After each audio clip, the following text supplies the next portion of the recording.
consequences. There's no excuse. You've been loosed. This is From Destruction to Dignity with Janice Pons. Each week, Janice shares her wisdom to enlighten, educate, and advance the culture in America today. Janice Pons is a mother, author, and free thinker, and your host for our podcast this evening. Now let's join your host, Janice Pons. Greetings, greetings, greetings. Come on in. Welcome, welcome, welcome. My name is Janice Pons. I'm the host on our podcast, From Destruction to Dignity, Clinical Perspective, Spiritual Truth. Guys, we're going to stay on this journey.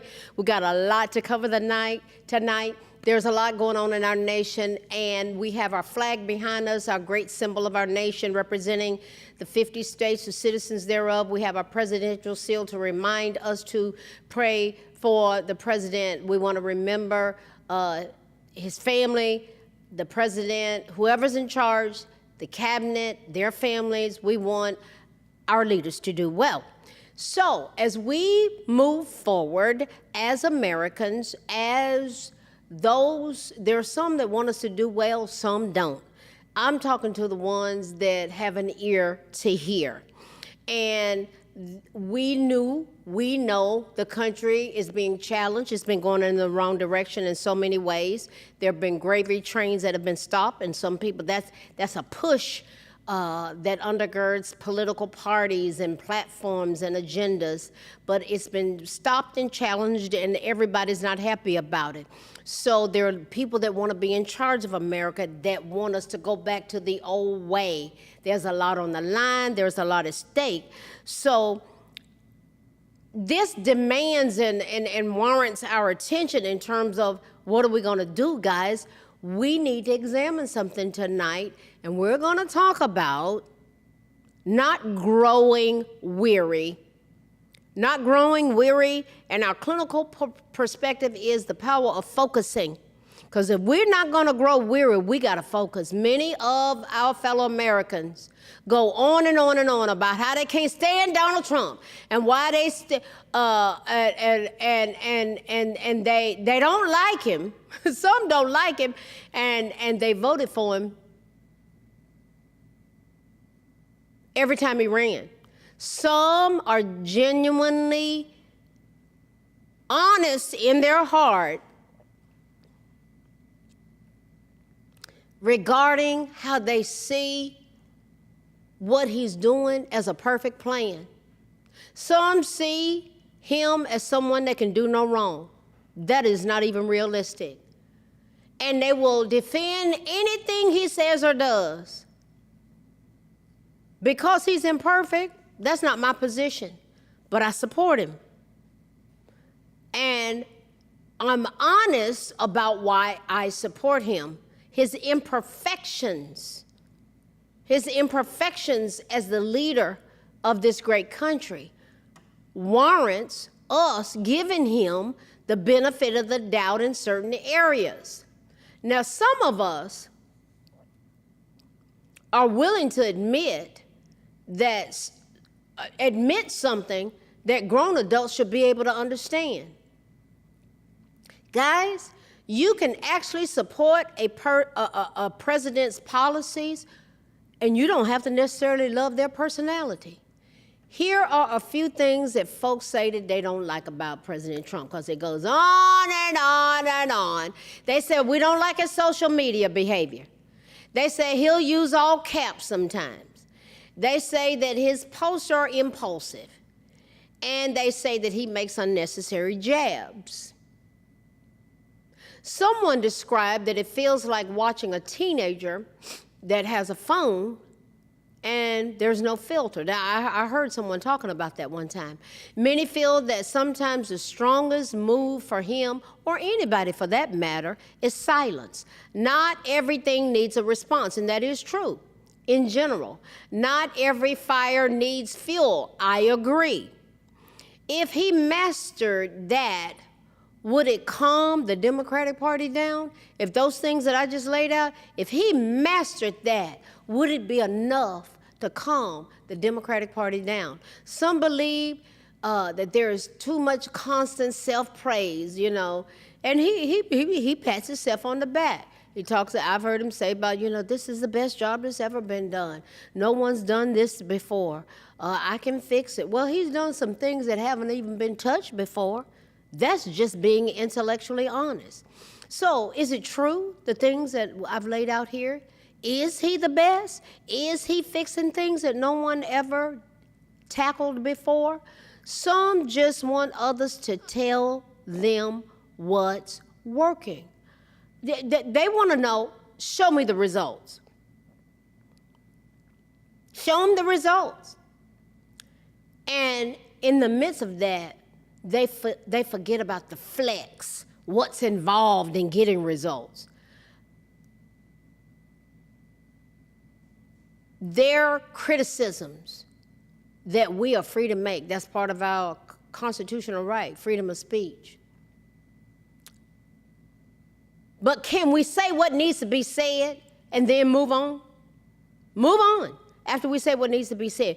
Listen, 10 or 15 minutes of dragging him out over and over and over again, particularly if he's working hard to improve the nation, it keeps chaos going longer than it needs to.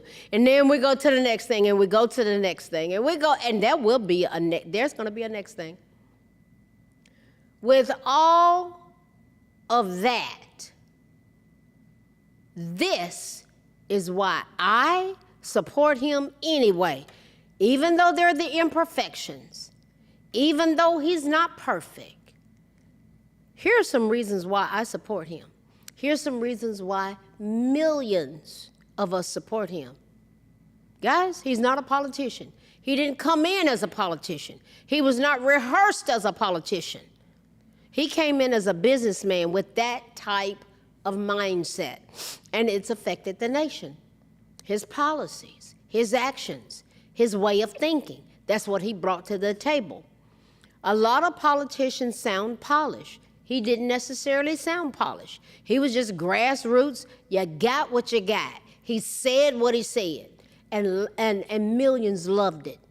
Look at the crowds that showed up. Millions loved it. Sometimes when people come across with a polished presentation, it means it's scripted.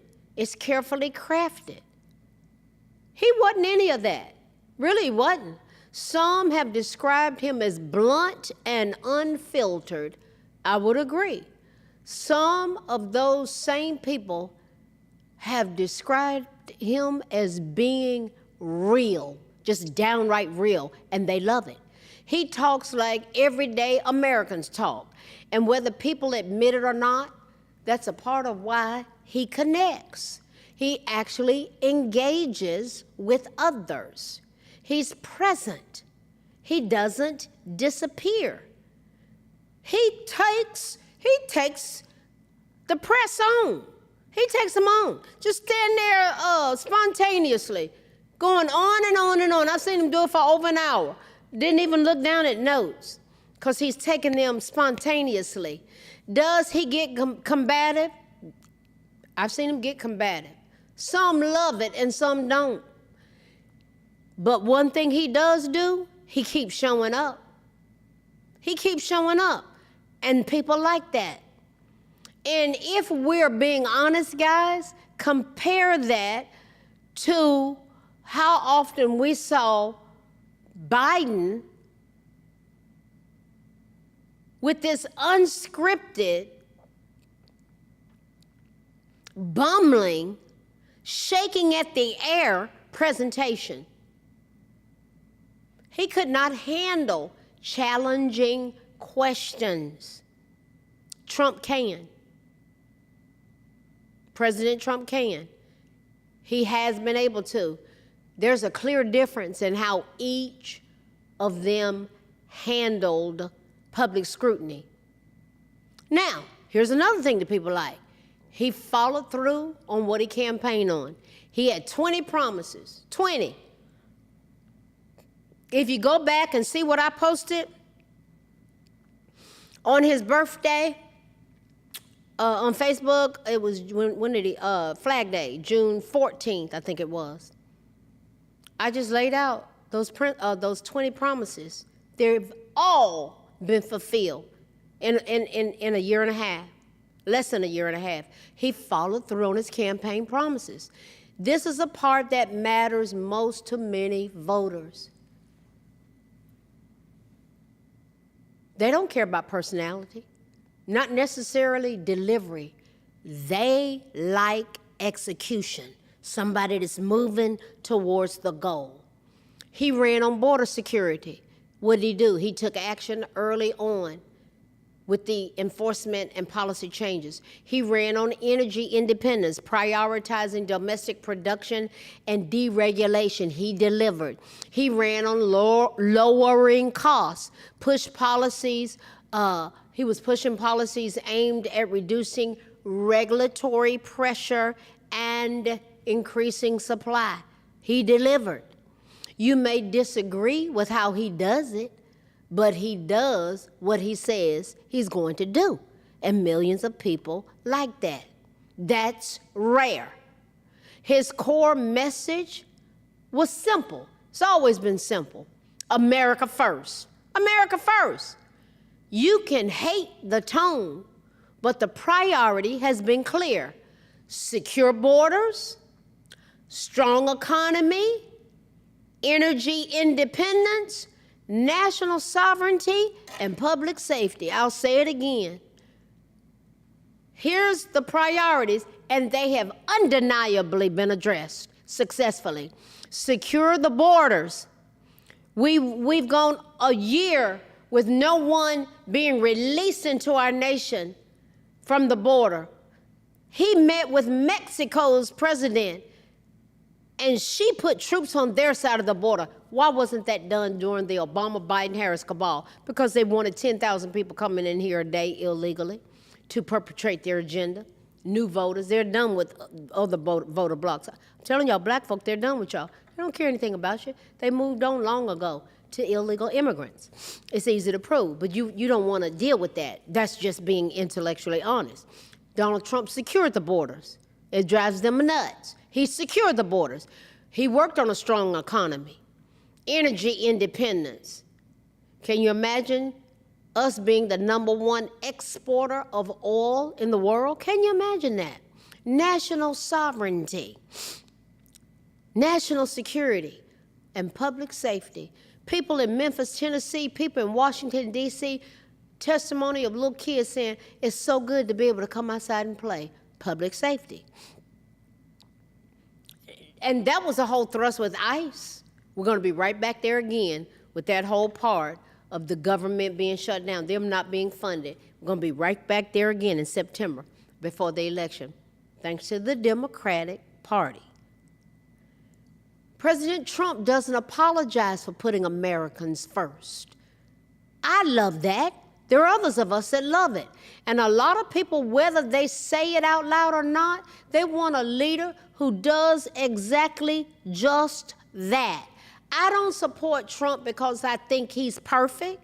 He's not perfect. He's rough around the edges. I can take it. It doesn't bother me. This is why folk support him, because they believe in the direction that he's been pushing. It's your right to disagree. The only reason people support him is because a lot of them are brainwashed. They just believe things that are not true. Some of us pay attention to policies, outcomes, and follow through. Policies, outcome, and follow through. And he's had it. And then he made decisions. And he locked down and moved forward. We love it. Then there's faith, family, and freedom. Those are important to many people because of all of these dynamics. So many are focused in their support. Faith, family, and freedom. This shifts us into our clinical perspective, guys. The power of focusing. Focusing on the bigger picture. There's a lot going on in our country. So focusing on the bigger picture means deliberately stepping back from isolated details to see higher level patterns overarching goals and far-reaching impacts. I'll say that again. That's powerful stuff right there. That's how I operate professionally. That's how I operate. That's how I think. Higher level patterns, overarching goals, and far-reaching impacts. It acts as a mental filter. A lot of people, they can't filter. They're challenged. When you have a certain level of a mental filter, it can actually help you to prioritize effectively. It helps you to manage stress. It can help you to ensure your daily actions align with your long-term vision. What is your long-term vision? Do you have one for your family? Do you have one for yourself individually? He has one for the nation. We love it. This helps many to focus on micro-level thinking alone. How can we shift to macro level? You have micro level, you've got macro level. Now, this is where I love this. The 5-5-5 rule comes in when facing an immediate stressor. You zoom out and you ask, will this bother me in 5 minutes, 5 hours, 5 days? And you might want to add on 5 years. And if you think in macro, and you're a leader, you're going to be looking down the road. And that's what Donald Trump does. What would happen if we audit our priorities, limit the number of goals we choose at once? So actually have goals. Pretend you have strict constraints to force trade-offs and focus only on what drives core results. That's how that man thinks. You might not like it, but that's how he thinks. It is real obvious to me. Connect the dots, guys. Linking our daily activities to broader long-term goals or core missions can make a difference of night and day, personally, in our families, in our schools, in our churches, and our nation. I love this. If you are in a team setting, and I'm in team settings, multidisciplinary treatment teams, I love this stuff. Clarify how individual tasks fit into the company's ultimate vision. What if we looked at our nation that way? My God, this nation is so great. We have great people. I see why the enemy of our souls, our mind, our will, our emotions, our intellect, our drive, and our desires has these people inflicting brain injuries, snatching each other around by the hair, just absolutely inundated with dysfunction and hatred. If they ever got a hold of a vision, it would change them. Those are the people I actually like working with. I do. I've done it. God's gifted me to do it. And it was just like, wow, no one took the time to undergird, support, and help them. Who's talking about that from a political perspective? Who is talking about that and has a plan? Let me move on. There is a consensus that holistic thinking prevents you from getting bogged down in reductionist details that cause tunnel vision by taking a wide-angle view. Could we possibly, in this nation, improve on an individual level, a family level, a church level? Stop being so focused on money and control. And in a church, guys, we are missing it in so many ways, how we can just turn this nation around. Improve efficiency. Avoid hyper-focusing on minor tasks at the expense of team workflow and overall goals. What goals are there? It's more involved than just collecting money for us four and no more. Us four and no more. Guys, we are amazing. The enemy of our souls has us so distracted. I see this. What would happen if we enhance decision making? What we're talking about is not growing weary. We're talking about the power of focusing. What would happen if we had enhanced decision making, evaluating long-term effects of our choices rather than just their immediate impact? Guys, if we got a whole group of people together thinking like this and a nation, my God, and He is my God, and He has a plan for this nation. He's not done. You know why? He's not done with me, and He's not done with you. We're still here. What would happen if we boost well-being, letting go of perfectionism and toxic comparisons by focusing on overall progress and long-term wisdom? For an example of just how, guys, this is powerful stuff. It really is. An example of how a high-level aerial perspective can help leaders communicate overarching goals and vision to their teams is this. Everything that we've looked at tonight, that's it. Go back and look at this. Somebody say, I double dog dare you. I challenge you as teams to go back and dissect this stuff. Guys, if we push political agendas with observable, measurable plans, guys, we could get people free from addiction. We can turn our schools around with this not being able to be proficient past the 4th grade reading level. Guys, there are certain things that we would do on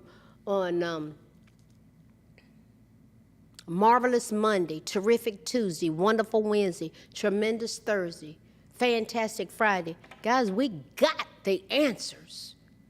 We just got to shift. This what we've laid out tonight, guys, if we don't grow weary and lock down in this way and focus, we are forced to be reckoned with. Oh yeah. What have we looked at tonight? Not growing weary. And our clinical perspective is about the power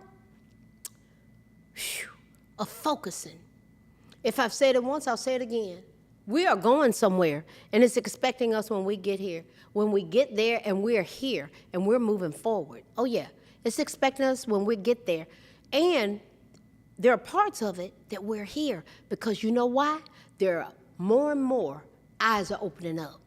More and more people are leaving this slave plantation and this limitation and this victim mentality. Guys, there is a lot on the line, and we can't grow weary in well-doing.